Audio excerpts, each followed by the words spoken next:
Howdy friends, I'm Bevin Cohen, the owner of Small House Farm and author of the book, The Artisan Herbalist, making teas, tinctures, and oils at home.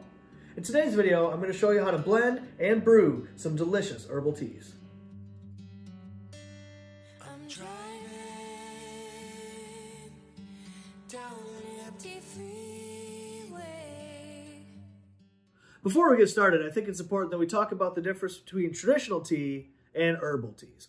Now, traditional teas are all brewed from the same plant, Camellia sinensis, also known as the tea plant, right? Now, this is green tea, black tea, brown tea, matcha, all of those are all made from the leaves of this one single plant.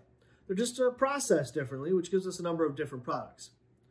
Whereas on the other hand, herbal teas are made from the leaves, stems, flowers, roots, and seeds of pretty much any other plant that you can brew. And those are the teas that we're going to be making today.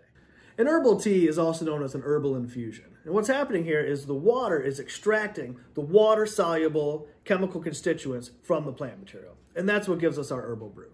Step number one for brewing a delicious herbal tea is gathering the equipment. Now, of course, we're going to need our teapot and our favorite teacup. But we're also going to need a strainer, mesh ball, reusable tea bag, something like that to put our herbs into for when we make our infusion. And then, of course, we're going to need to choose our herb. Now, I always recommend when you're working with herbal teas, especially as a beginner, that you want to just choose one single herb to work with, right? Let's just begin with one plant. That way we can study it, learn its flavor profiles, its medicinal benefits. It's a good place to get started. So today, I think we should start with the delicious chamomile tea. How much herb do we need to brew our cup of tea, right? So when working with dry herbs, I always recommend about a tablespoon. A tablespoon of dried herb for every cup of tea that we're going to brew.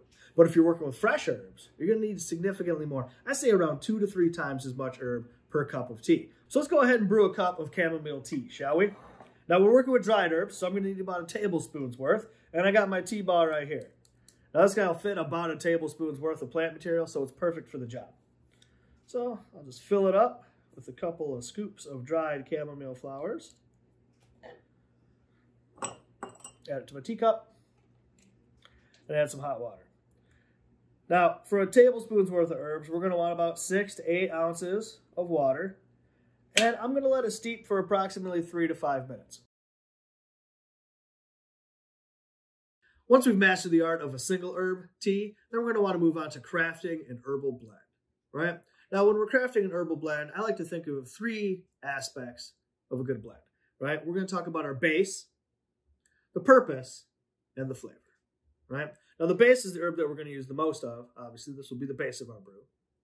Then we have to think about the purpose of our tea. Will it just be for enjoyment, or is there a medicinal aspect that we're interested in?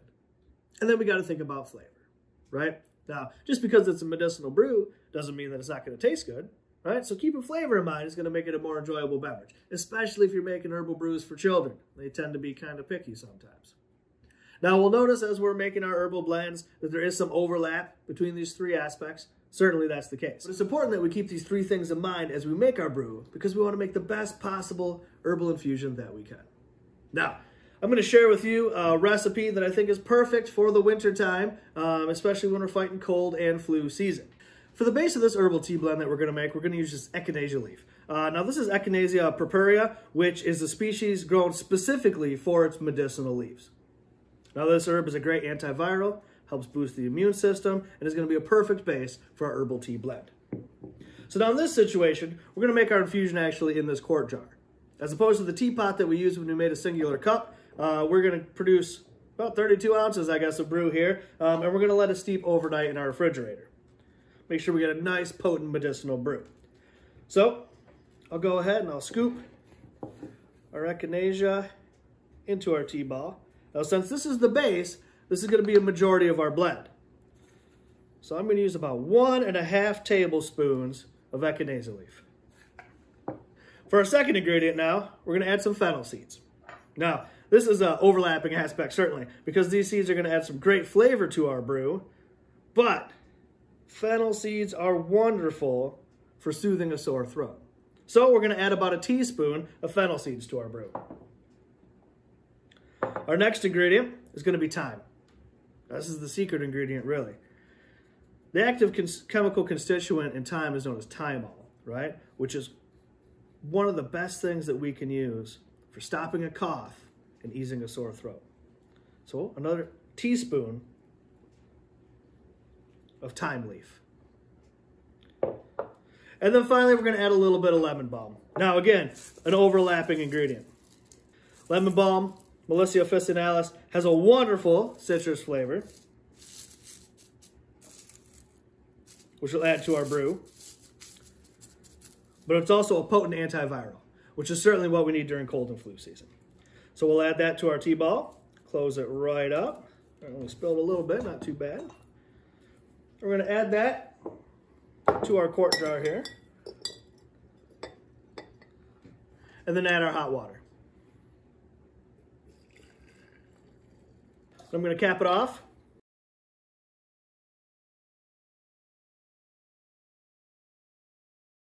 Label it. Then I'm going to place it in the refrigerator to infuse overnight. And this is going to give us a potent medicinal herbal brew.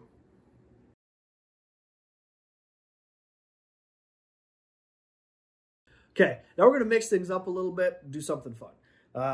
We are going to make a herbal iced tea blend. So I've got this sealable tea bag here. I'll show you how that works in a second. But let's load our ingredients into it. So for this one, we're actually going to use a little bit of green tea, Camellia sinensis, as our base. So toss a couple tablespoons of that into our bag here.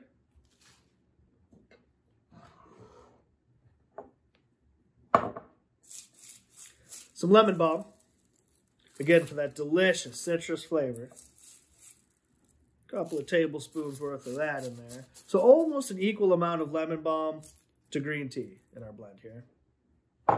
And then some lavender flowers to give it a nice floral flavor. Lavender is a very strongly flavored herb. So we are just going to use a small amount. We don't want to overpower our drink here. I'm just going to put, let's go with 2 teaspoons. 2 teaspoons of lavender flowers. Settle it all down towards the bottom of our bag here. And then we're going to use this heat sealer to close it up. There we go. Just that easy. Made our own tea bag. So I'm going to get a quart jar, again, just like we did with our winter brew. Place our tea bag right inside of it, and then add our hot water.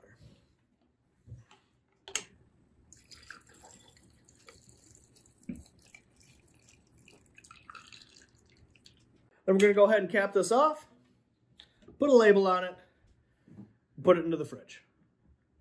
Once it's nice and infused, we'll get it out and enjoy some nice iced tea.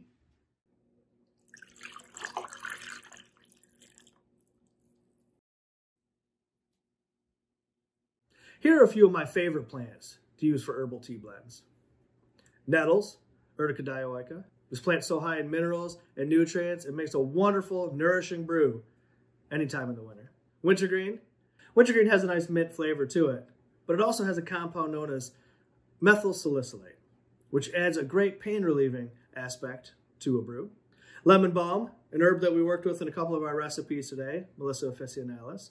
Not only is she delicious when brewed into a tea, but she's also antiviral, great for stomach upsets, digestive issues.